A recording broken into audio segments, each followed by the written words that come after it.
Christian psychologists help a non-Christian. The real purpose of therapy, how to overcome shame, uh, and the cure for resentment, how to heal envy and jealousy. Some of us struggle with envy and jealousy. Humility is at the opposite of low self-esteem. How to live a life without shame. What do I need to do to overcome shame? He's focusing a lot on shame because that's your bottom. That's the bottom of the barrel. All of us walked out of Eden unconsciously driven by shame, try to avoid it. How to heal guilt that won't go away. Some of us struggle with false guilt. False guilt doesn't matter what you do, you always feel wrong and bad. Okay? And how to be a happy person. Okay? And for today's sermon, I'm going to share with you a research about anxiety. It goes like this. Anxiety is, Baker says, anxiety, generally speaking, is unhappiness experience of some sort. Anxiety is associated with all kinds of psychological discomfort and guilt. How do I know I'm anxious? If you pay attention to what you're experiencing, oftentimes you will experience some sense of unhappiness, disquiet, tension, and stress. All those are manifesting anxiety. And then my task is help us understand the nature and the dynamic of anxiety, and then fine-tune that to some of us, sadly, have inherited anxious brains from our parents. How many of you can recognize, yeah, I think I'm probably one of those. Now, that means without intention, that's how you can experience relationship. Okay? There's no single DNA that's in you that you've self-generated. Right? Your height, weight, metabolism rates, color of your hair, skin, and so forth is all inherited DNA. Okay? And some of us have inherited anxious brains. Now, there are two kinds of anxiety. Anxiety is a state of anxiety. Ooh, I'm anxious. Okay. State of anxiety, feel unhappy, tense, stressful. Okay. How many of you can recognize sometimes strangely you wake up in the morning and you're just anxious? And that's before the coffee jitters. Right? What? And you go, what's going on? State of anxiety. Okay, there are two aspects of anxiety, just generally speaking, state of anxiety. Second one is the trait of anxiety, has a state of anxiety over and over an anxious person. So if you repeatedly wake up, you got not only a state of anxiety, but some kind of a trait as evidenced by this is a repeated pattern. So if you want to crack anxiety, you want to get in touch with, is there a state of anxiety? Is there an experience? Do I find myself in this anxious kind of state? And is there a pattern to this? And if you are really prayerful, you can start to discern patterns. He makes me anxious. That's when you dump them. No, don't do that. Right? Now, I'm not a cat person. I'm not. My wife, Brenda, is a cat person. She loves cats. She's really good. And so, and I know she's a cat person. I'm not, because our cat called Einstein, my daughter and my wife went and picked up two brothers at the kennel, and two brother cats, male cats, and my daughter and sister calling one of them Einstein, another one Schrodinger. Those are the name of two physicists. And I feel really stupid at night because I'm standing on the front porch going, Einstein! Einstein! Einstein! My anxiety goes up. Because, my God, this is stupid. I mean, I wish they would have called it Whitey or Blackie or Spotty or Cat. Hey, Cat! Hey, Cat! Right? And so I experienced anxiety. What do the neighbors think about me? He's standing there at 9 o'clock in the dark. Einstein, come on, Einstein. Pardon?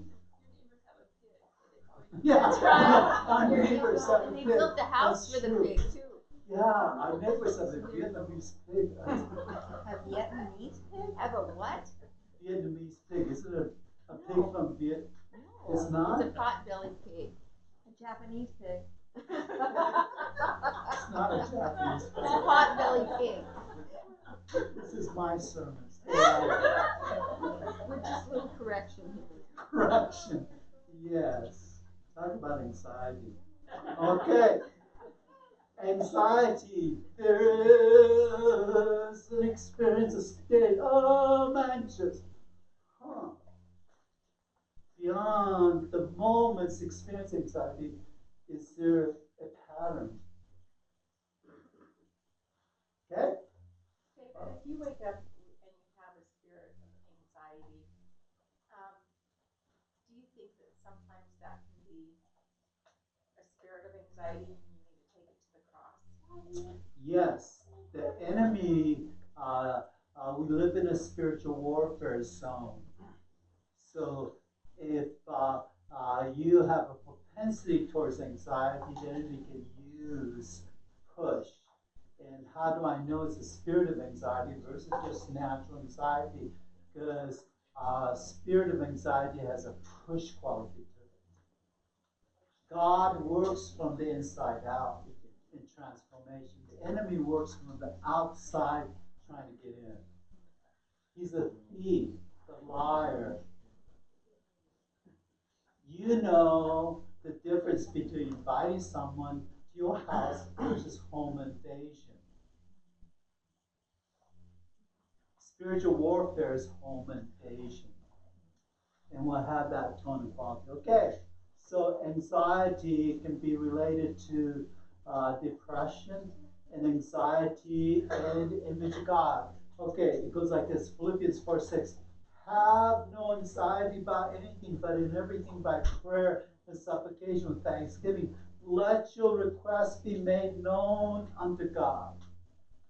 So God knows we are anxious. He knows we're no longer in Eden, place of safety and security.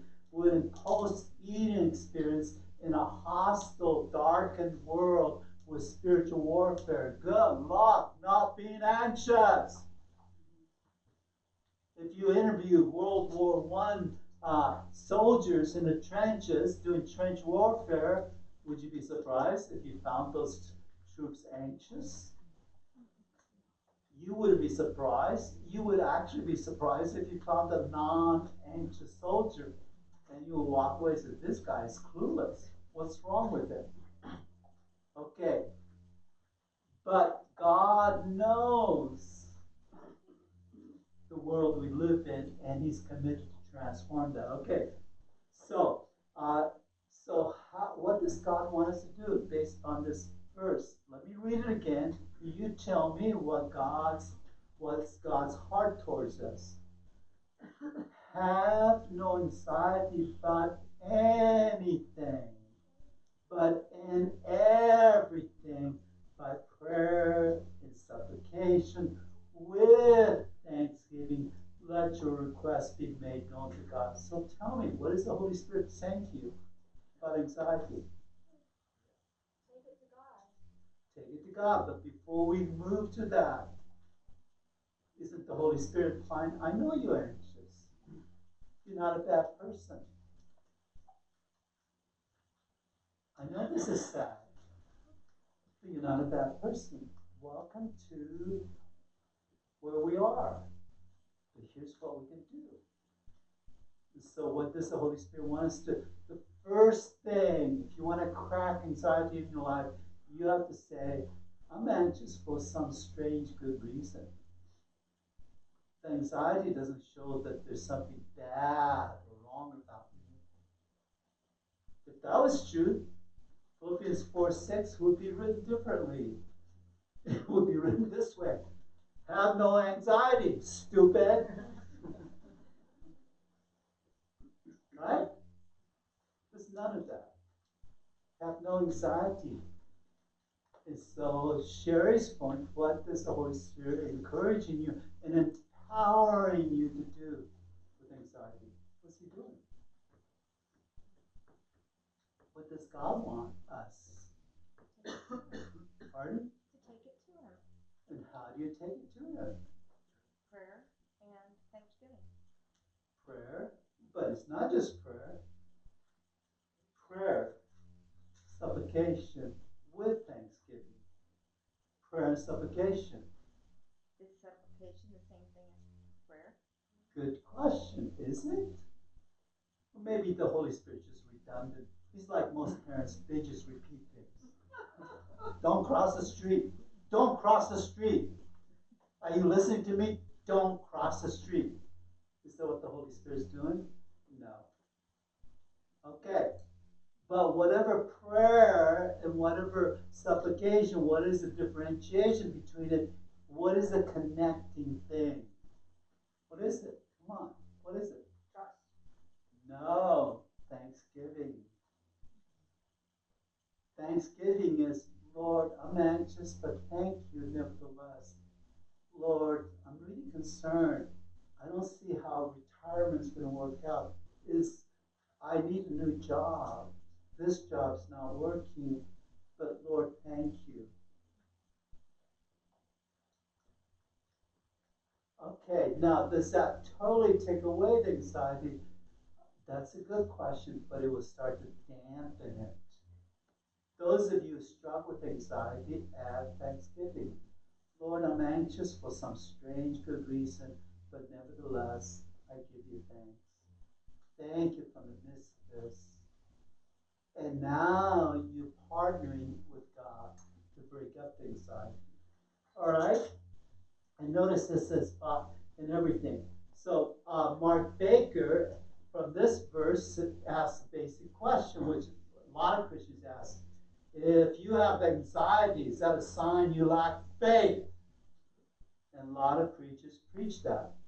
If you really have faith, if you really trusted God, if you really believed, you wouldn't be anxious. And go, really? If that's true, why would Paul says in everything? Why would he say, if you have anxiety, it's a sign of unbelief, let's deal with unbelief? Paul is really brilliant. He's a brilliant theologian. He can't pull apart those basic things. Okay, so Baker asks, if I'm a real Christian, if I'm really a Christian, have really faith, I shouldn't be anxious, right? And so he actually researched that. And he researched that with Dr. Richard Gorsuch. So Baker and Gorsuch and this is the school I graduated from, School of Psychology at Fuller Theological Seminary. That's the campus. Richard Gorsuch developed a psychometric, a way to measure anxiety, and he was interested, Dr. Gorsuch, the clinical psychologist, is interested in how does one's religion impact a person psychologically.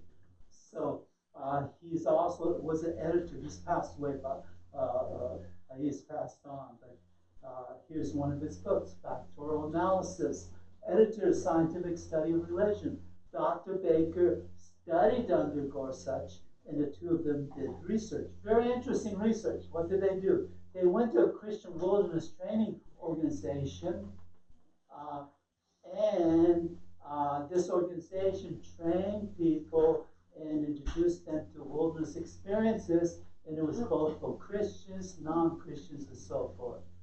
It was a Christian group that was open to Christians and non-Christians. So they went to this place and conducted a pre and post test regarding anxiety and one's religiosity.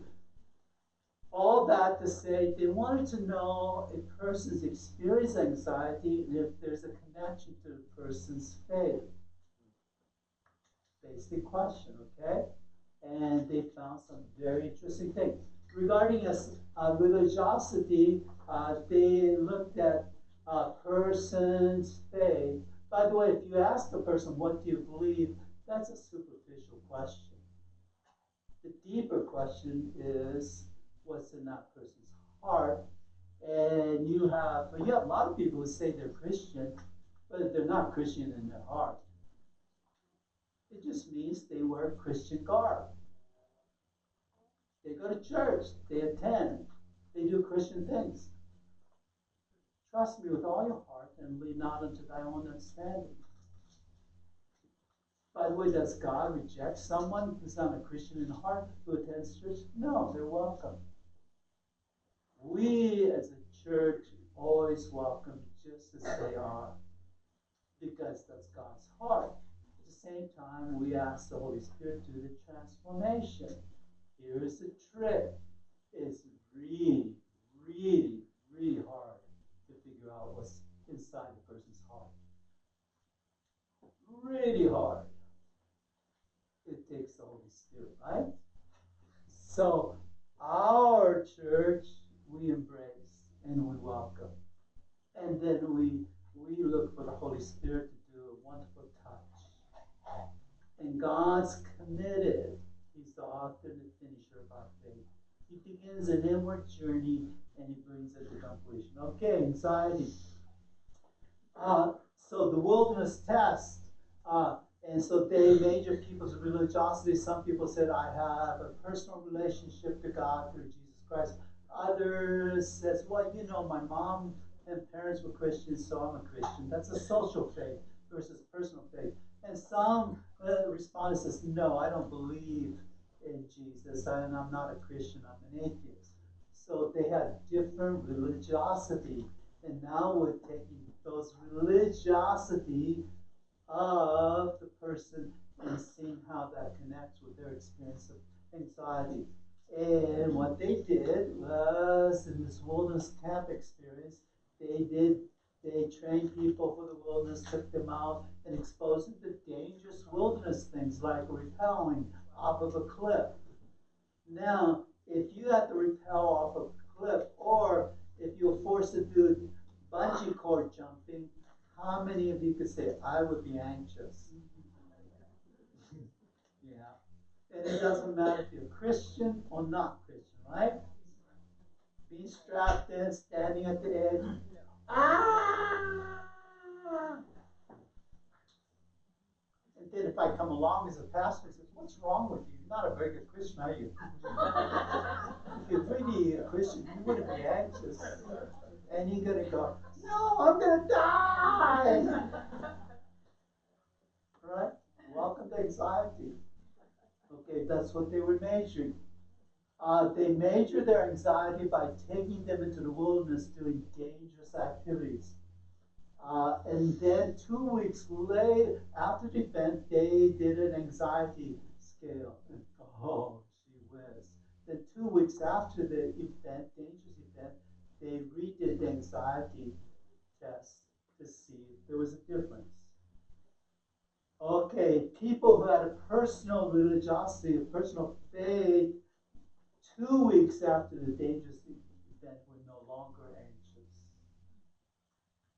People who did not have a personal faith were still anxious. Because when you go through a dangerous thing like bungee cord jumping, your brain picks up and creates memory links. So just walking past that bungee cord platform. But here's the interesting thing. People who have personal faith 2 weeks later weren't anxious. Philippians,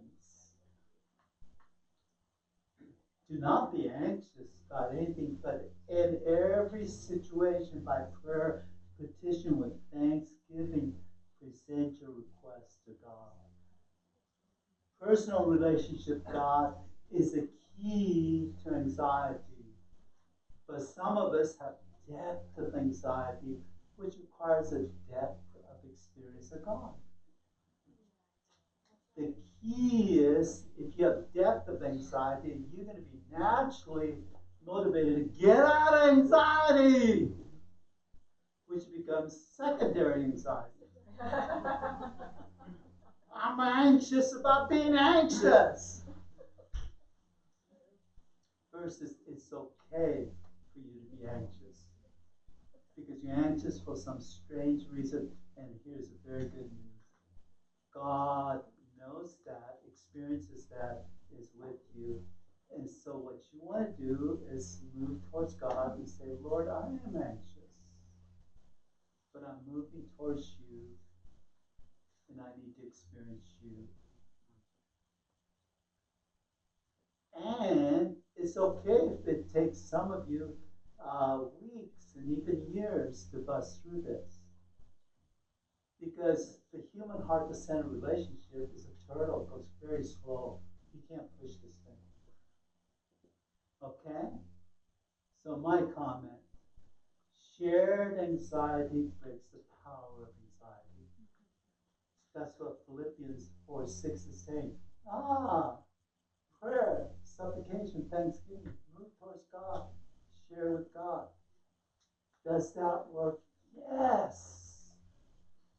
Well, how does it work? Well, good luck figuring that out. You don't have enough computer power to figure out the full reality of the human. But you can, the passage says, move towards God. And by the way, if you're helping an anxious person, it doesn't help to say, you shouldn't be anxious. Correct? It does help say, take that person's hand and says, you know what, God does love you. Why don't we move towards God together? By the way, the anxiety begins to break up. But depending upon the depth of anxiety a person struggles with, including those who have an anxious brain, which is a need for healing. But here's the problem. Every person with an anxious brain translates it as a characterological fault.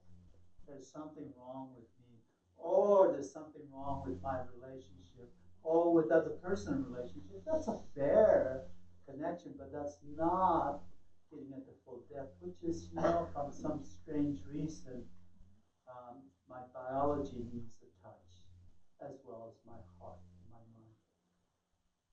Helpful sermon? Not helpful? How about, this is me anxious. I'm looking for people. Is that helpful? Yes. Okay, and that's only slide, what? That's only 64. I'm not even a third of the way finished. But we need to bring it to a close. Ladies, guys, if you want to come and hear the full presentation, come and support. Pray. If you don't, please pray for me that I can be of a blessing to the ladies. Would you repeat the date and time again, please? It's going to be March 14th. Is that a Saturday? Someone look up on their iPhone. It's March 14th. It's send out an email.